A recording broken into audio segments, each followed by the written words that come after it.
Hello class 12th students. Determinant के 5th exercise के 14th question को हम लोग आज की वीडियो में सॉल्व करेंगे। हमें मैट्रिक्स मेथड का इस्तेमाल करके इस क्वेश्चन को सॉल्व करना है, ठीक है। लेकिन इस क्वेश्चन में प्रॉब्लम है, ये x, ये y और ये जो y है वो अकेले हैं, इनको नंबर देना पड़ेगा। तो जिनका कोई नहीं होता है उनका 1 होता है, इनका मालिक 1 है। यहाँ पे भी 1 लगा देंगे, यहाँ पे भी 1 लगा देंगे। इन तीनों के पास कोई नंबर नहीं था, मैंने 1 लगा दिया। अब इनसे एक मैट्रिक्स बनाएंगे, ठीक है। मैट्रिक्स देखिएगा मैं किस तरह से बना रहा हूँ।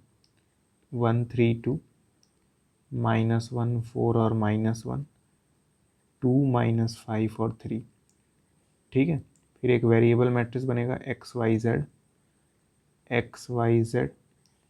फिर एक कॉलम मैट्रिक्स बनेगा 7 -5 और 12। देखिएगा मैंने कैसे बनाया। ये तीनों मिलके एक मैट्रिक्स बना देंगे, है ना।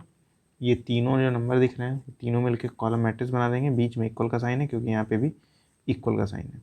ये एक्स है, ये वाई और ये जेड है, तो इनसे एक वेरिएबल मैट्रिक्स बन जाएगा। ये 1 3 2 -1 4 और -1 -1 और 4 और -1 2 -5 और 3 2 -5 और 3। ये एक कोफिशिएंट मैट्रिक्स है। इसको हम लोग जनरली ए से बुलाते हैं, इसको एक्स से और इसको बी से।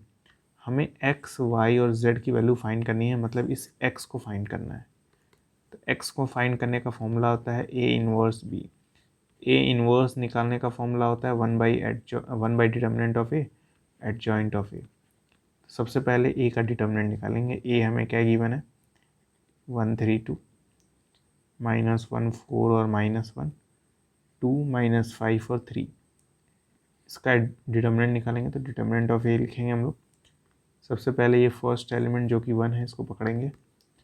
फिर ये 1 जिस रो में है और जिस कॉलम में से हाइड कर देंगे, क्या दिख रहा है हमें, 4 -5 और -1 और 3, ठीक।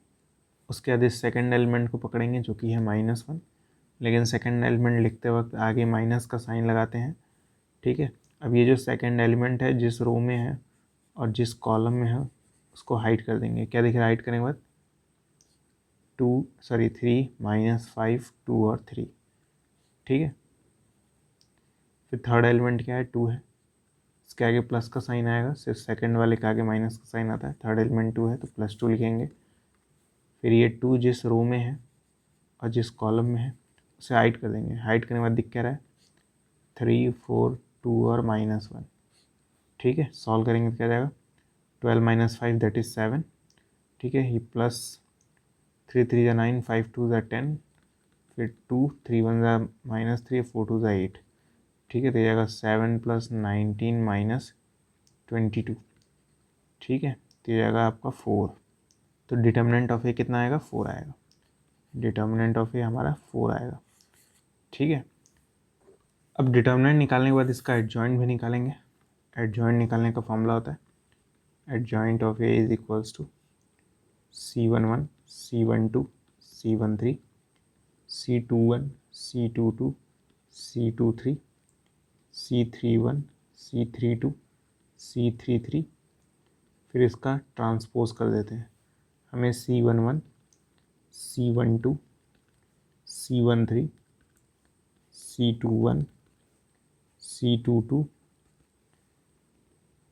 C23 C31 C32 C33, ये 9 चीज़ें हमें निकालनी होंगी, ठीक है।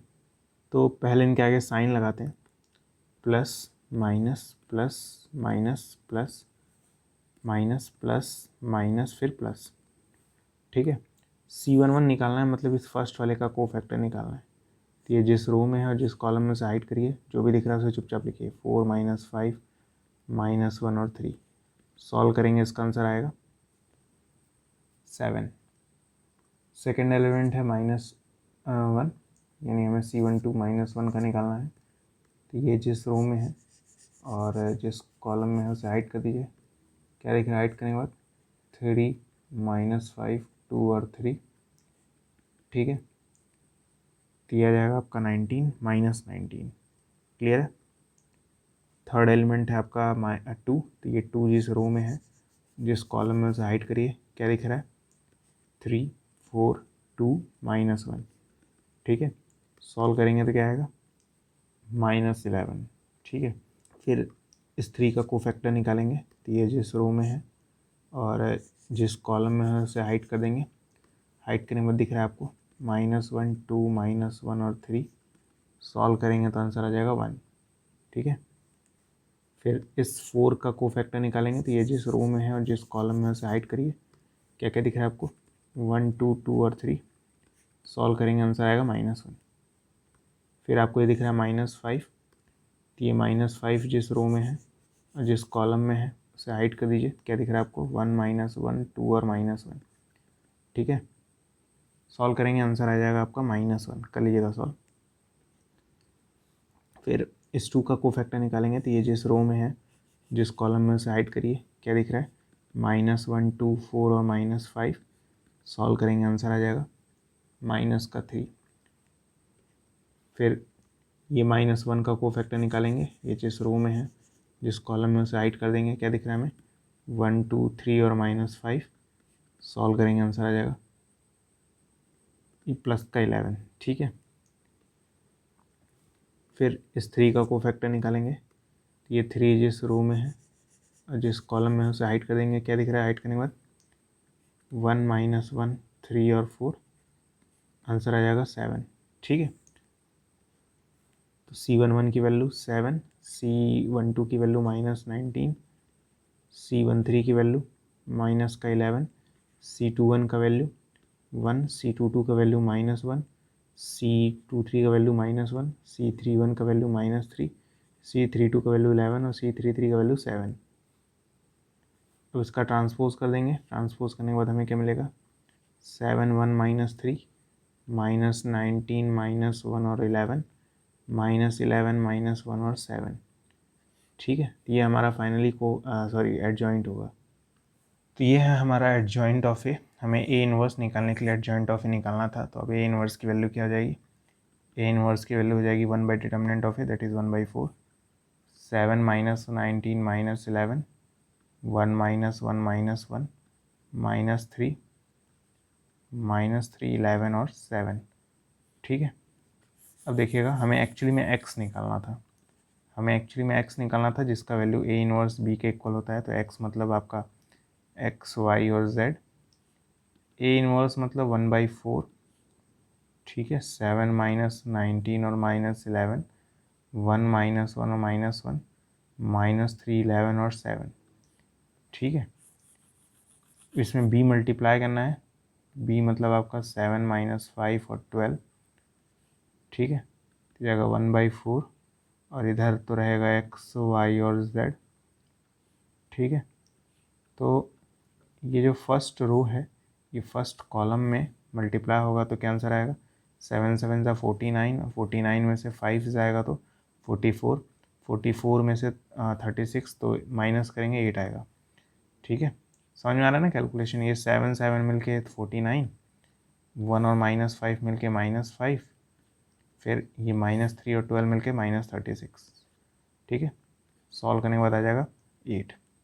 अब ये जो सेकेंड रो है वो मल्टीप्लाई होगा, तो -19 7 ज़ा -133, फिर -1 5 ज़ा +5, 11 12 ज़ा 132, ठीक है।